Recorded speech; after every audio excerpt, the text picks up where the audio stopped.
ನಮಸ್ಕಾರ ವೀಕ್ಷಕರೇ, ಎಲ್ಲರಿಗೂ ಓಂ ವ್ಯಾಸ ಟಿವಿಗೆ ಭಕ್ತಿಪೂರ್ವಕ ಸ್ವಾಗತ. ಈ ವರ್ಷ ಹೇಗೋ ಕಳೆಯಿತು, ಮುಂದಿನ ವರ್ಷವಾದರೂ ಚೆನ್ನಾಗಿಟ್ಟಿರು ದೇವರೇ ಎಂದು ಪ್ರಾರ್ಥಿಸುವುದು ಸರ್ವೇ ಸಾಮಾನ್ಯ. ಇನ್ನೇನು 2025ರ ಹೊಸ ವರ್ಷ ಆರಂಭವಾಗಲಿದೆ. 2025 ಆರಂಭವಾಗುವ ಮುನ್ನ ನಾವು ಯಾವ ಕೆಲಸವನ್ನು ಮಾಡಬೇಕು? 2025 ಆರಂಭವಾಗುವ ಮುನ್ನ ಈ ದೇವರನ್ನು ಪೂಜಿಸಿದರೆ ವರ್ಷ ಪೂರ್ತಿ ಅದೃಷ್ಟ ನಮ್ಮದಾಗಲಿದೆ. ನೀವು 2025ರಲ್ಲಿ ಹೊಸ ವರ್ಷದ ಉತ್ತಮ ದಿನಗಳನ್ನು ಯಶಸ್ಸಿನಿಂದ ಸಾಧಿಸಬೇಕಾದರೆ ಈ ಕೆಲಸಗಳನ್ನು ಮಾಡಲೇಬೇಕು. ಹೊಸ ವರ್ಷ ಆರಂಭವಾಗುವ ಮುನ್ನ ಈ ಕೆಲಸಗಳನ್ನು ಮಾಡಿದರೆ ನಿಮ್ಮ ಅದೃಷ್ಟದ ಬಾಗಿಲು ತೆರೆಯುತ್ತದೆ, ಯಶಸ್ಸು ಮುಗಿಲು ಮುಟ್ಟುತ್ತದೆ. ಮೊದಲನೆಯದಾಗಿ, ಶನಿದೇವನ ಆಶೀರ್ವಾದ ಯಾವ ವ್ಯಕ್ತಿಯ ಮೇಲಿರುತ್ತದೋ ಆ ವ್ಯಕ್ತಿ ವರ್ಷ ಪೂರ್ತಿ ಶುಭ ಫಲಗಳನ್ನು ಪಡೆದುಕೊಳ್ಳುತ್ತಾನೆ. ಹಾಗಾಗಿ 2025ರ ಹೊಸ ವರ್ಷ ಆರಂಭವಾಗುವ ಮುನ್ನ ಶನಿದೇವನ ಕೋಪದಿಂದ ಮುಕ್ತರಾಗಲು ಪ್ರಯತ್ನಿಸಿ. ಇದಕ್ಕಾಗಿ ನೀವು ಮೊದಲು ಹನುಮಂತನ ಪೂಜೆಯನ್ನು ಮಾಡಬೇಕು. ಶನಿವಾರದ ದಿನದಂದು ನೀವು ಆಂಜನೇಯ ಸ್ವಾಮಿಗೆ ಮಲ್ಲಿಗೆ ಎಣ್ಣೆ ಮತ್ತು ಸಿಂಧೂರವನ್ನು ಅರ್ಪಿಸಬೇಕು. ಇದರೊಂದಿಗೆ ಹನುಮಾನ್ ಚಾಲೀಸವನ್ನು ಪಠಿಸಬೇಕು. ಈ ರೀತಿ ಮಾಡುವುದರಿಂದ ನೀವು ಶನಿದೇವನ ಕೋಪದಿಂದ ಮುಕ್ತಿಯನ್ನು ಪಡೆದುಕೊಳ್ಳುತ್ತೀರಾ.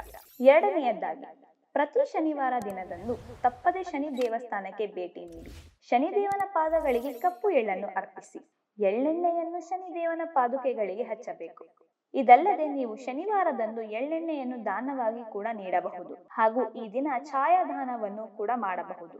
ಇದಕ್ಕಾಗಿ ನೀವು ಒಂದು ಎಣ್ಣೆಯ ಬಟ್ಟಲಿನಲ್ಲಿ ನಿಮ್ಮ ಮುಖವನ್ನು ನೋಡಿದ ನಂತರ ಆ ಎಣ್ಣೆಯನ್ನು ಯಾರಿಗಾದರೂ ದಾನ ಮಾಡಿ.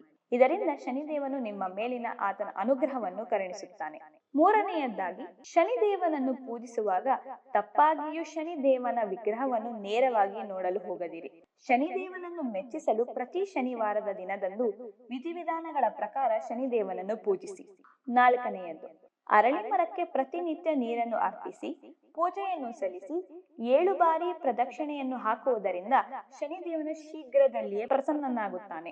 ಅಲ್ಲದೆ ಈ ದಿನ ನಾವು ಬಡವರಿಗೆ ಅನ್ನದಾನ ಮಾಡುವುದರಿಂದ ಕೂಡ ಶನಿದೇವನ ವಿಶೇಷ ಆಶೀರ್ವಾದ ಪ್ರಾಪ್ತಿಯಾಗುತ್ತದೆ. ಮತ್ತು ಶನಿವಾರದಂದು ಸೂರ್ಯೋದಯದ ನಂತರ ಏಕಾಂತ ಸ್ಥಳದಲ್ಲಿ ಬೆಳೆದಿರುವ ಅರಳಿ ಮರದ ಬಳಿ ದೀಪವನ್ನು ಹಚ್ಚುವುದರಿಂದ ಅತ್ಯಂತ ಮಂಗಳಕರವಾಗಿರುತ್ತದೆ. ಇದು ಹಣಕ್ಕೆ ಸಂಬಂಧಿಸಿದ ಸಮಸ್ಯೆಗಳನ್ನು ಬಹುಬೇಗನೆ ದೂರ ಮಾಡುತ್ತದೆ. ಇನ್ನೂ ಹೆಚ್ಚಿನ ಮಾಹಿತಿಗಾಗಿ ನೋಡ್ತಾ ಇರಿ ಓಂ ವ್ಯಾಸ ಟಿವಿ. ಧನ್ಯವಾದ.